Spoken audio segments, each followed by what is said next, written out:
A paz do Senhor, sejam bem-vindos a mais uma leitura da Bíblia. E hoje nós vamos continuar no livro de Isaías. Vamos ler os capítulos 4, 5, 6 e 7. 4, 5, 6 e 7. Vamos lá então? Capítulo 4. Naquele dia, 7 mulheres agarrarão um homem e dirão: Nós pagaremos a nossa própria comida e a nossa roupa, mas deixe-nos dizer que você é o nosso marido, para que fiquemos livres da vergonha de sermos solteiras. A futura felicidade de Jerusalém. Naquele dia, o ramo novo que o Senhor Deus plantar crescerá forte e bonito, e os moradores de Israel que continuarem vivos ficarão alegres e orgulhosos por causa das ricas bênçãos que vão receber. Aqueles de Jerusalém que Deus escolher para continuarem vivos serão chamados de povo santo. O Senhor julgará e castigará Sião, ele purificará a cidade de toda impureza e de todos os seus crimes de morte. Então, sobre o monte Sião e sobre o povo ali reunido, o Senhor estenderá uma nuvem durante o dia, e chamas de fogo e fumaça durante a noite. A glória de Deus cobrirá e protegerá o seu povo. De dia ela será uma sombra para protegê-los do calor, e quando vierem as chuvas e as tempestades, será também um abrigo e uma proteção. Capítulo 5. A plantação de uvas de Deus. Vou cantar agora para o meu amigo uma canção a respeito da sua plantação de uvas. O meu amigo fez essa plantação no lugar onde a terra era boa. Ele cavou o chão, tirou as pedras e plantou as melhores mudas de uva. No centro do terreno, ele construiu uma torre para o vigia e fez também um tanque para esmagar as uvas. Esperava que as parreiras dessem uvas boas, mas deram somente uvas azedas. Agora o meu amigo diz: Moradores de Jerusalém e povo de Judá, digam se a culpa é minha ou da minha plantação de uvas. Fiz por ela tudo o que podia. Então, por que produziu uvas azedas em vez de uvas doces que eu esperava? Agora eu lhes digo o que vou fazer com a minha plantação de uvas.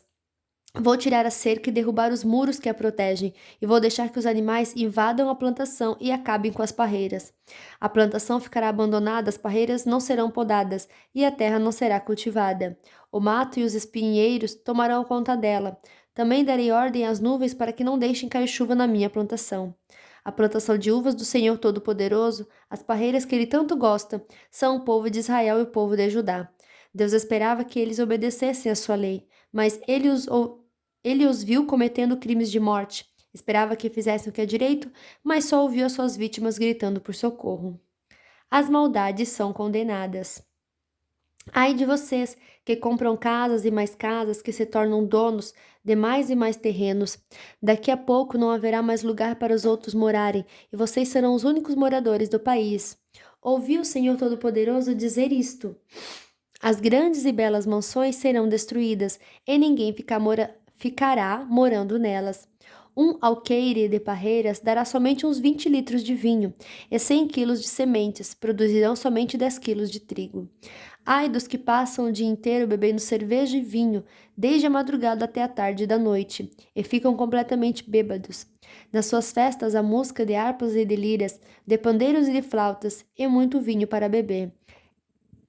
Eles não se importam com os planos de Deus, o Senhor, nem levam em conta o que ele está fazendo. Portanto, por causa da sua desobediência, o meu povo será levado prisioneiro para fora do país. O povo e as autoridades morrerão de fome e de sede. O mundo dos mortos, como se fosse uma fera faminta, abrirá sua boca enorme e engolirá o povo e as autoridades. Toda essa gente que vive nas farras e nas orgias, todos ficarão envergonhados, e os orgulhosos serão humilhados. Mas o Senhor Todo-Poderoso fará o que é direito, e assim mostrará a sua grandeza. Deus fará o que é certo, e assim todos ficarão sabendo que Ele é santo. As cidades virarão montões de ruínas, e ali as ovelhas e os cabritinhos encontrarão pasto. Ai dos que se amarram aos seus pecados com mentiras, eles andam arrastando a sua maldade, como quem puxa um carro e dizem que Deus se apresse e faça logo o que vai fazer, para que nós fiquemos sabendo o que é. Que o Santo Deus de Israel realize depressa seus planos, para que nós possamos conhecê-los. Ai dos que chamam de mal aquilo que é bom, e que chamam de bom aquilo que é mal, que fazem a luz virar escuridão e a escuridão virar luz, que fazem o amargo ficar doce e o que é doce ficar amargo. Ai dos que acham que são sábios, dos que pensam que sabem tudo. Ai dos que são campeões de beber vinho, que vencem apostas de misturar bebidas alcoólicas, que aceitam dinheiro para torcer a justiça, deixando livres os culpados e condenando os inocentes. Deus castigará o seu povo. Portanto, assim como o fogo queima a palha e as chamas acabam com a grama seca, assim também vocês desaparecerão. Serão como plantas cujas raízes ficam podres e cujas flores são levadas pelo vento, como se fossem pó. Pois vocês desobedeceram às leis do Senhor Todo-Poderoso e desprezam os mandamentos do Santo Deus de Israel. Por isso o Senhor ficou irado com o seu povo. Ele levantou a mão e os castigou. As montanhas tremeram e os corpos dos mortos ficaram largados nas ruas como lixo. Mesmo assim, a ira de Deus não passou. A sua mão continua levantada para castigar. O Senhor levanta uma bandeira para chamar uma nação que fica lá no fim do mundo. Com um assobio, ele chama o povo daquele país distante. E eles vêm correndo com muita rapidez. Nenhum dos seus soldados se cansa ou tropeça. Nenhum descansa ou dorme. Eles estão preparados para lutar. Os cinturões estão bem apertados e as tiras de sandálias não se arrebentam. As suas flechas são pontudas e os seus arcos estão prontos para atirar. Os cascos dos seus cavalos são duros como pedra e as rodas dos seus carros de guerra parecem redemoinhos.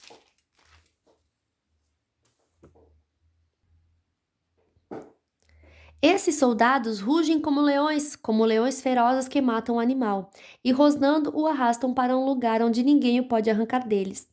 Quando chegar aquele dia, esse povo rugirá como um mar contra o povo de Israel. Se alguém olhar para a terra, verá somente escuridão e tristeza, e nuvens negras escondendo a luz. Capítulo 6. Isaías é chamado para ser profeta.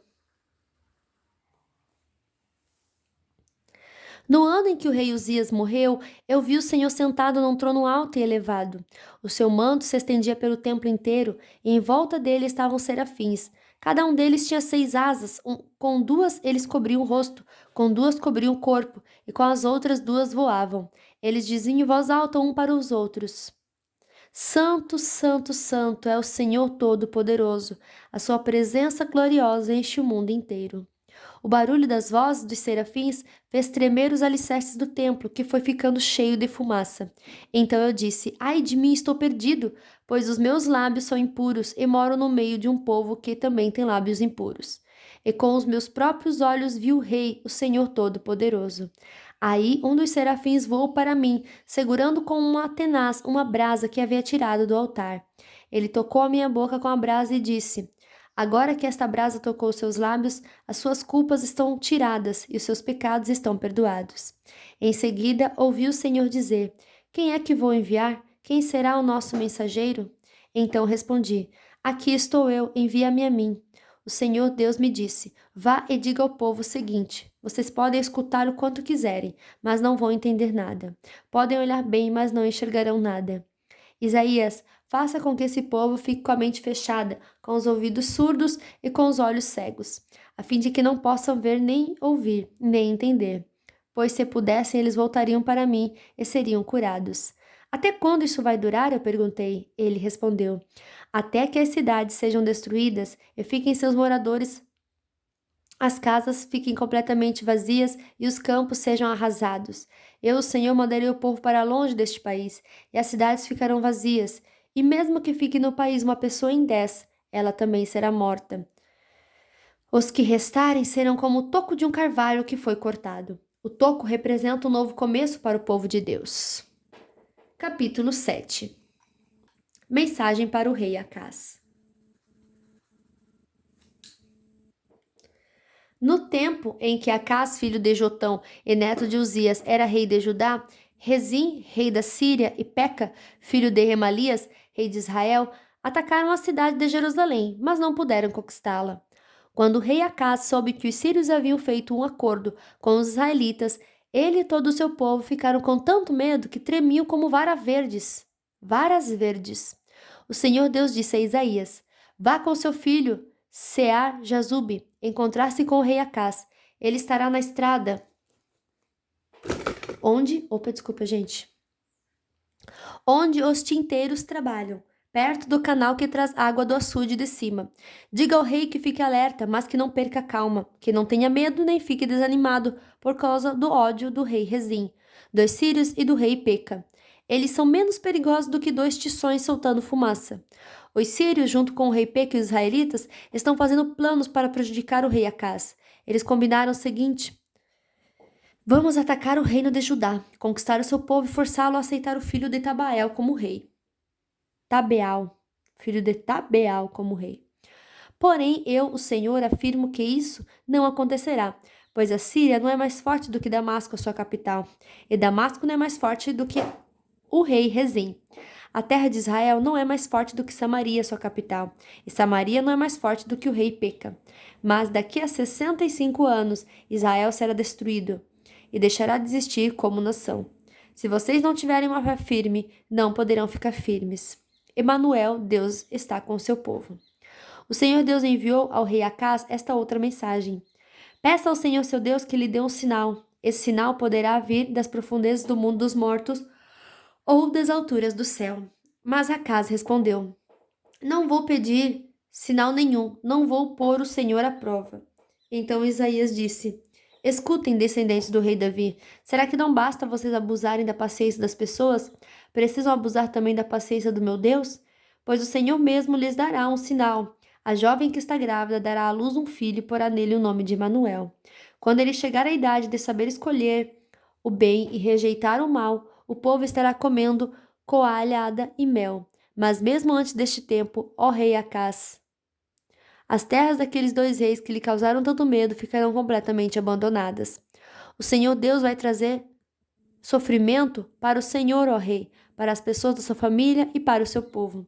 Ele fará isso por meio do rei da Síria, e o sofrimento que esse rei vai causar será pior que já houve desde que o reino de Israel se separou do reino de Judá. Quando chegar aquele dia, o Senhor Deus vai assobiar e chamar os egípcios para que venham como se fossem moscas dos lugares mais distantes do rio Nilo, e assobiará também para que os assírios, como um enxame de abelhas, venham da sua terra. Eles virão e, como enxames, pousarão nos vales mais profundos, nas fendas das rochas e em todos os espinheiros e em todos os lugares onde o gado bebe água. Naquele dia, o Senhor vai contratar um barbeiro que vive na região que fica no outro lado do rio Eufrates, isto é, o rei da Síria. Ele virá e rapará a barba e os cabelos e os pelos do corpo de todos. Naquele dia, quem ficar com uma vaca nova e 2 cabras terá tanto leite que poderá comer coalhada, e todos que ficarem com vida no país comerão coalhada e mel. Naquele dia, o que antes era uma plantação com 1000 pés de uva, valendo 1000 barras de prata, virará um terreno cheio de mato e de espinheiros. O país todo ficará coberto de espinheiros, e os homens irão ali caçar com arco e flechas. E todos os montes, onde antes havia plantações, ficarão tão cobertos de mato e de espinheiros que ninguém terá coragem de ir até lá, somente o gado e as ovelhas irão lá para pastar. Fim da nossa leitura de hoje. Que Deus abençoe a sua vida poderosamente e até amanhã. Tchau!